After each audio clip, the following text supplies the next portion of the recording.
RP study के YouTube channel पे आप सभी का स्वागत है। आज हम सामाजिक विज्ञान के अंतर्गत जो जियोग्राफी में चैप्टर नंबर 1 देख रहे थे उसका भाग 2 देखेंगे। यदि आपने भाग 1 नहीं देखा है तो उसको अभी जाकर देख लीजिए, उसके वरना आपको कुछ समझ में नहीं आएगा। ठीक है, तो और ये जियोग्राफी का चैप्टर नंबर 1 है और इसका क्या बोलते हैं उसको लेक्चर नंबर 2 है, मतलब L2 है। ठीक है, अब जो पिछली क्लास में पढ़ा था उसको थोड़ा दोहरान कर लेते हैं और टेलीग्राम चैनल की लिंक डिस्क्रिप्शन में उसको ज़रूर ज्वाइन करें। आपका कोई सहपाठी 11वीं कक्षा का है तो उसे ज़रूर बताएं कि आरपी स्टडी इंटर पर हिस्ट्री का चैप्टर 1 भी कंप्लीट हो चुका है और बाकी सब सेशन चल रहे हैं। ज्योग्राफी, हिस्ट्री, पॉलिटी, हिंदी, इन सब के चल रहे हैं, तो वहाँ पे जाकर ज़रूर देखें। ठीक है,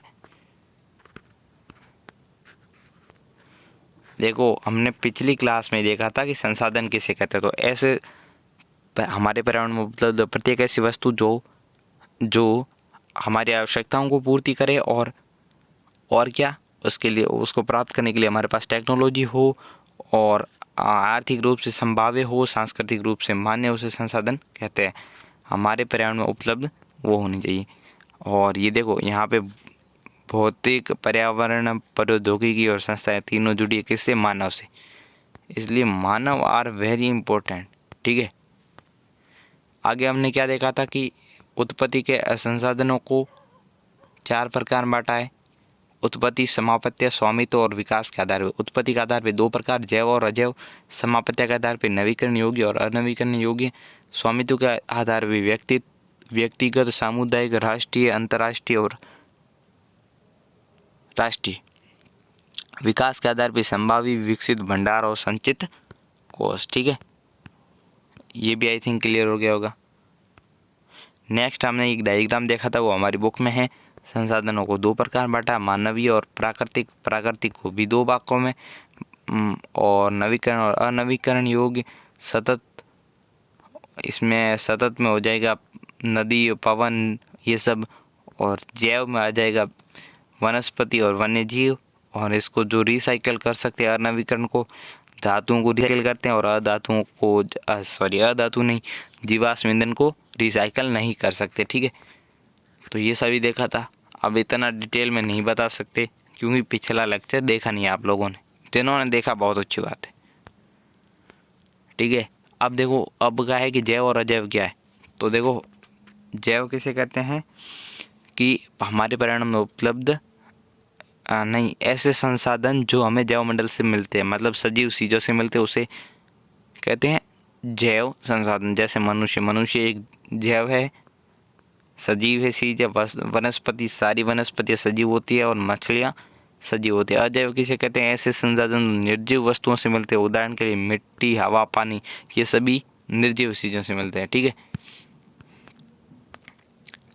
और समापत्ति के आधार पर भी हमने देखा था कि नवीकरण योग्य, अनवीकरण योग्य ऐसे संसाधन जिन्हें हम पुनः जैसे यांत्रिक, रासायनिक और भौतिक और यांत्रिक प्रक्रिया द्वारा पुनः प्राप्त कर सकते हैं, उसे नवीकरण कहते हैं। और जिन्हें नहीं प्राप्त कर सकते उन्हें अनवीकरण योग्य कहते हैं।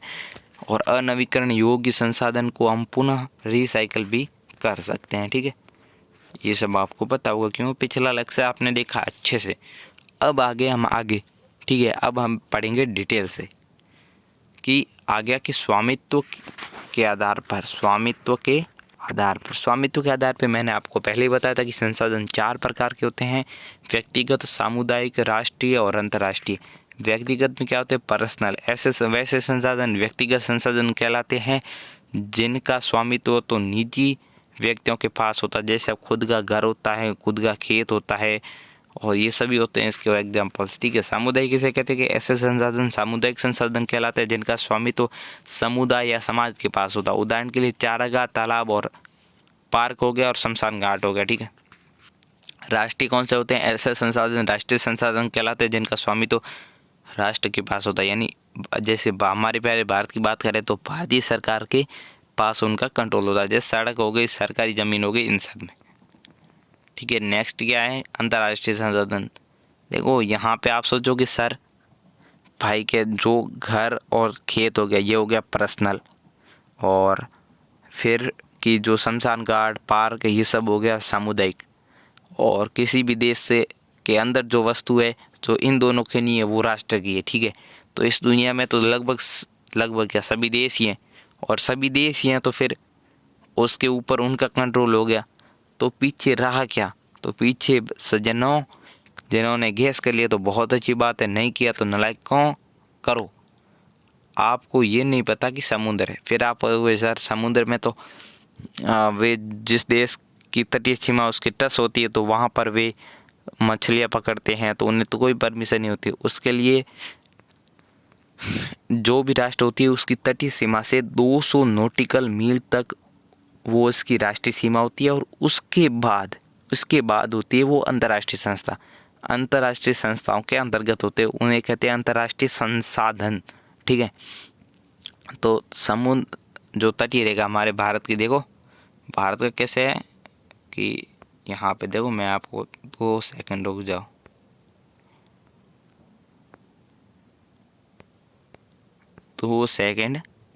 तुम लोग।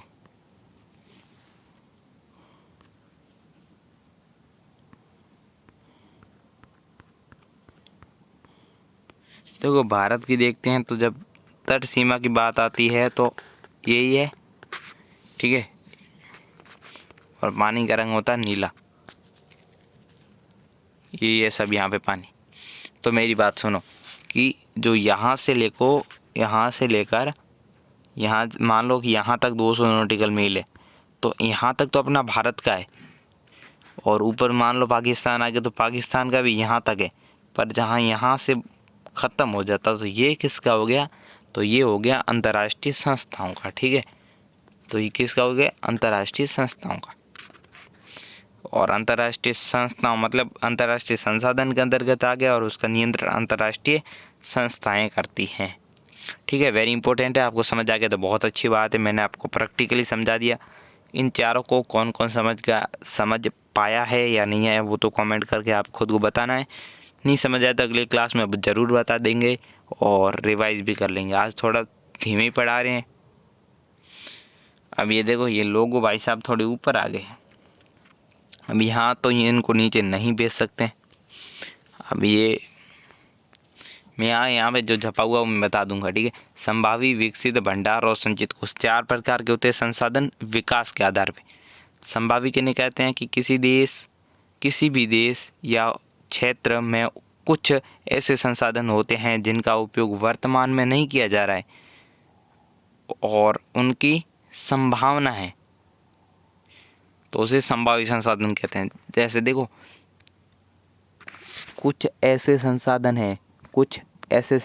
हैं जो जिनका हमारे पास टेक्नोलॉजी उपयोग करने के लिए, फिर भी हम जितनी मात्रा में उसका यूज़ करना चाहिए उतना नहीं कर पा रहे हैं। जैसे राजस्थान, देखो मैं राजस्थान से हूँ और मैं बाड़मेर यानी पश्चिमी राजस्थान से हूँ। तो पश्चिमी राजस्थान में सौर ऊर्जा और पवन ऊर्जा, देखो हमारे यहाँ सौर ऊर्जा इतनी गर्मी होती है, पारा 44 तक चला जाता है, 44, 41, 40 से प्लस रहता है गर्मियों में। और जब वसंत का मौसम, मतलब ऑलरेडी पूरे साल बहुत तेज़ हवाएं चलती हैं, मतलब पवनें चलती है, ठीक है। तो वो पवन ऊर्जा भी यहाँ पे बना सकते हैं। यहाँ पवन ऊर्जा के लिए आप सभी को पता है पवन चक्कियाँ होती है, और सौर ऊर्जा के लिए सौर पैनल, ठीक है। तो ऐसे संसाधन होते हैं जो विकसित होते हैं, मतलब उनके लिए हमारे पास टेक्नोलॉजी है, वो उनके प्राप्त करने के लिए हमारे पास जो उचित प्रौद्योगिकी है वो भी है, फिर भी यूज़ करने के लिए उनकी मात्रा कम है, क्वांटिटी कम है, ठीक है। विकसित किसे कहते हैं कि ऐसे संसाधन जो जिनका सर्वेक्षण हो चुका और अच्छे से चल रहे हैं। भंडार किसे कहते हैं कि कुछ ऐसे संसाधन होते हैं जो उपलब्ध होते हैं लेकिन उनके सही इस्तेमाल के लिए हमारे पास उचित प्रौद्योगिकी का अभाव है। देखो, जिनके पास हमारे पास प्रौद्योगिकी भी है और उपयोग भी हो रहा पर छोटे रूप में हो रहा, उसे तो कहते हैं संभावी। और ऐसे संसाधन होते हैं जिनके लिए हमारे पास प्रौद्योगिकी नहीं है और पता है कि ये संसाधन है, उसे भंडार कहते हैं, ठीक है। अब देखो, हाइड्रोजन गैस हमारे पास है, इसका हम ईंधन के रूप में इस्तेमाल कर सकते हैं, पर इसके लिए हमारे पास टेक्नोलॉजी नहीं है। क्या नहीं, हमारे पास टेक्नोलॉजी नहीं है, ठीक है। टेक्नोलॉजी इज़ वेरी इंपॉर्टेंट, ठीक है। अब आगे संचित कोष, इनमें ज़्यादा कोई मेजर अंतर नहीं है। ये भंडार का हिस्सा होता है। इसका उपयोग करने के लिए हमारे पास टेक्नोलॉजी मौजूद है, लेकिन इसका सही ढंग से इस्तेमाल नहीं हो रहा, ठीक है। उदाहरण के लिए नदी गाड़ी परियोजना द्वारा बिजली निकाली जा सकती है, लेकिन वर्तमान में छोटे पैमाने पे। मुझे ये नहीं समझ आ रहा कि संचित कोष और संभावी में क्या अंतर है, ठीक है। आप किसी को बता दो। मेरे खुद के नहीं, इनका क्या मतलब, इतने ज़्यादा निकालने के लिए क्या ज़रूरत थी, ठीक है। अब आगे संसाधनों का विकास, डेवलपमेंट फॉर संसाधन ठीक है। अब देखो, मानव अस्तित्व के लिए संसाधन अत्यंत महत्वपूर्ण है। ऐसा विश्वास किया जाता है कि संसाधन प्रकृति की देन है, इसलिए मानव द्वारा इसका अंधाधुंध प्रयोग किया गया है, जिसके फलस्वरूप निम्नलिखित समस्याएं। देखो क्या समस्या है कि व्यक्तिगत कुछ व्यक्तियों के लालच की वजह से संसाधनों का ह्रास हो रहा है। समाज के कुछ ही लोगों के हाथों में संसाधन का संचय, जिससे समाज दो भागों में बढ़ गया, अमीर और गरीब, ठीक है। संसाधनों का अंधाधुंध शोषण से वैश्विक पारिस्थितिक संकट पैदा कर दिया है, जैसे भूमंडलीय तापन और ओजोन परत का अवक्षय और पर्यावरण प्रदूषण, भूमि का निम्नीकरण। ये सभी प्रॉब्लम आ रहे हैं किसकी वजह से, संसाधन का अंधाधुंध प्रयोग करने से। अब आ गया सतत पोषणीय विकास। भाई प्रॉब्लम आई तो सॉल्यूशन भी चाहिए ना, तारक मेहता में कहते हैं ना, प्रॉब्लम तो है सबके साथ, बस नज़रिए की है बात। तो जहाँ प्रॉब्लम आ गई कि संसाधनों का अंधाधुंध प्रयोग करने से ये प्रॉब्लम होती हैं कि गरीब और अमीर में बढ़ जाते हैं और संसाधन का अत्यधिक ह्रास हो रहा है, भावी पीढ़ियों के लिए संसाधन बच नहीं रहे हैं, ग्लोबल वार्मिंग हो रही है। ग्लोबल वार्मिंग तो समझते हैं, विश्व उष्णता, ओजोन का अवक्षय हो रहा है, तो कुछ तो करेगी सरकार। तो जब विकास होने की क्रम, देखो मैं आपको मेरी भाषा में समझा देता हूँ कि सतत पोषणीय विकास कैसे कर, विकास तो होना चाहिए, ठीक है, विकास तो होना चाहिए, विकास तो होना चाहिए, साथ ही पर्यावरण में संसाधनों का अंधाधुंध प्रयोग भी नहीं होना चाहिए और संसाधनों को भावी पीढ़ी के लिए रखना चाहिए और पर्यावरण को भी ज़्यादा नुकसान ना हो। ऐसा जो विकास होता है उसे हम क्या बोलते हैं, सतत पोषणीय विकास, ठीक है। अब कोई डेफिनेशन पढ़ना चाहता है तो यहाँ पे मैं पढ़ के सुना देता हूँ। जब विकास होने की क्रम में पर्यावरण को नुकसान ना पहुँचे और भविष्य की ज़रूरतों को अनदेखा ना हो, तो विकास की ऐसी दर को सतत पोषणीय विकास कहते हैं, ठीक है। कैसा विकास कहते हैं, सतत पोषणीय विकास। अब देखो, सतत पोषणीय विकास के लिए कोई बड़ा सम्मेलन हुआ था, तो ये पहला पृथ्वी सम्मेलन हुआ था, कहाँ हुआ था, रियो डी जेनेरो में। रियो डी जेनेरो कहाँ है, ब्राज़ील का राजधानी, ब्राज़ील का एक बहुत बड़ा शहर है, ठीक है।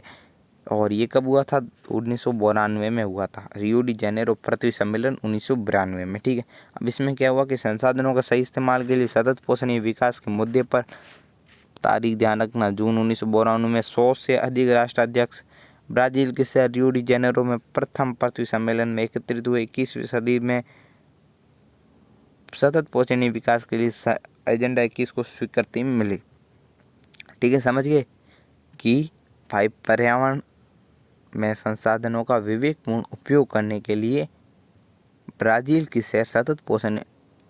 का शहर रियो डी जेनेरो में जून 1992 में सतत पोषणीय विकास और संसाधनों के सही इस्तेमाल के मुद्दे पर 100 से अधिक राष्ट्राध्यक्षों का एक अंतर्राष्ट्रीय पृथ्वी सम्मेलन में एकत्रित हुए। और यहाँ पे क्या हुआ कि 21वीं सदी में सतत पोषणीय विकास के लिए एजेंडा 21 की स्वीकृति मिली। एजेंडा 21 नाम क्यों रखा कि एजेंडा तो एजेंडा है और 21 मतलब भावी 21वीं सदी आ रही। तो आज के लेक्चर में बस इतना ही। Thanks for watching this video. Next video में मिलते हैं। चैनल को जरूर सब्सक्राइब करें और टेलीग्राम को ज्वाइन कर लीजिए और एजेंडा 21 को नेक्स्ट लेक्चर में पढ़ें, क्योंकि हमारा टाइम 15 मिनट है और 15 मिनट हो गया है, ठीक है। 15 मिनट बहुत है, क्योंकि 1 साल पढ़ा, आराम से पढ़ना, हमें कहीं नहीं भागे जा रहे, ना तुम लोग ना हम लोग, कोई नहीं जा रहे, तो हमें 15+ वीडियो बनाने की अनुमति है तो वो तो बन गया, और इससे ज़्यादा नहीं बनाना है।